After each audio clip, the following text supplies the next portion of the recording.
कर्क लगन वाले जातकों के लिए यह युति कुंडली के नवम भाव में होगी, जहां हमारी मीन राशि आती है। ये 6 ग्रहों की युति आपके लिए नवम भाव में होगी, जो कि आपका भाग्य का भाव है, धर्म का भाव है। अर्थात यहाँ पर इतने ग्रहों का प्रभाव आपके जीवन में कुछ न कुछ चलेगा। किससे संबंधित चलेगा? धर्म संबंधित हो सकता है, पिता से संबंधित हो सकता है, गुरु से संबंधित हो सकता है, बॉस से संबंधित हो सकता है, आपके सीनियर से रिलेटेड हो सकता है, हायर लर्निंग्स को लेकर हो सकता है, आपके स्पाउस के सिबलिंग से रिलेटेड हो सकता है, चाहे वो आपके साला साली हों, आपके देवर हों, आपकी ननंद हो, उससे संबंधित हो सकता है। तो ये समय कहीं ना कहीं इनसे रिलेटेड घटनाएं होंगी। अब वहाँ पर जो जिम्मेदारी आपकी आ रही है, अगर आप उसको अच्छे से कर पा रहे हैं तो आपको इमोशनली मतलब कहीं ना कहीं यहाँ पर आपको दुख नहीं होगा, पीड़ा नहीं होगी, और आप एक अपनी जिम्मेदारी को, कर्तव्यों का निर्वाह कर पाओगे और आप आगे बढ़ पाओगे।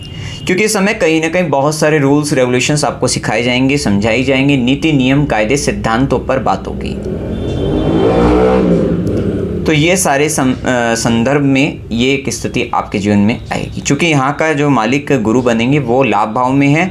अगर आप ये सब कर लेते हो तो इन्हीं के जरिए आपको लाभ मिलेगा। अर्थात होने वाला क्या है कि इन्हीं से संबंधित घटनाएं घटित होंगी और इन्हीं के द्वारा क्या किया जाएगा, आपको लाभ भी दिलवाया जाएगा। अगर आप इनकी कही हुई बातें समझ लेते हैं, मान लेते हैं। हो सकता है आपके बॉस इस समय के अंतर्गत आपको कुछ काम दे, आपके पिता आपको कुछ काम बताएं, जिम्मेदारी दें, आपको वे हो सकता है कुछ नेगेटिव बात भी बोल सकते हैं, कुछ खराब भी बोल सकते हैं, जो भी मैंने यहाँ पे संबंधी बताए हैं। तो जिसके कारण थोड़ा दुख तो होगा, लेकिन उनकी जो भी नकारात्मक बात लगेगी उसका एट लास्ट अंत अगर हम देखें तो वो लाभ ही है, फ़ायदा ही है। क्योंकि ये इसका जो मालिक है वो लाभ भाव में ही जाकर बैठा है, जो कि कहीं ना कहीं आपको हर तरह से संपन्नता, लाभ, इच्छा पूर्ति आपकी कराने वाला है। तो विशेषतः ये स्थिति यहाँ पर देखने को मिलेगी।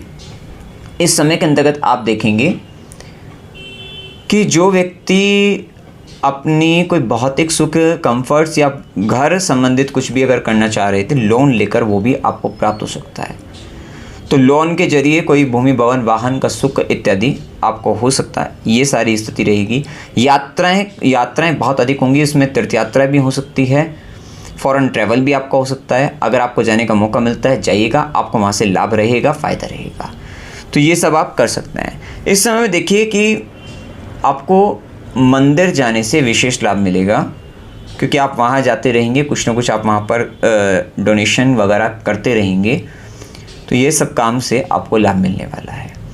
इस समय में आप देखेंगे कि आपका कोई जो भी धर्म का कार्य था या कोई हायर लर्निंग्स हो सकते हैं, वो आपकी पूरी हो चुकी हो, और उसको पूरी होने पर एट लास्ट आपको कोई एग्ज़ाम आपको देना, और उसके ज़रिए जैसे कि मैंने बताया कि वहाँ पर पहले कुछ करवाया जाएगा काम, तो वो एग्ज़ाम आप देंगे और उसके बाद आपको डिग्री आपको हासिल होगी, क्योंकि लाभ भाव में वहाँ पे गुरु जा रहे हैं। तो ये एक कहीं ना कहीं एक स्थिति आपके जीवन में आएगी, और जो भविष्य के अंतर्गत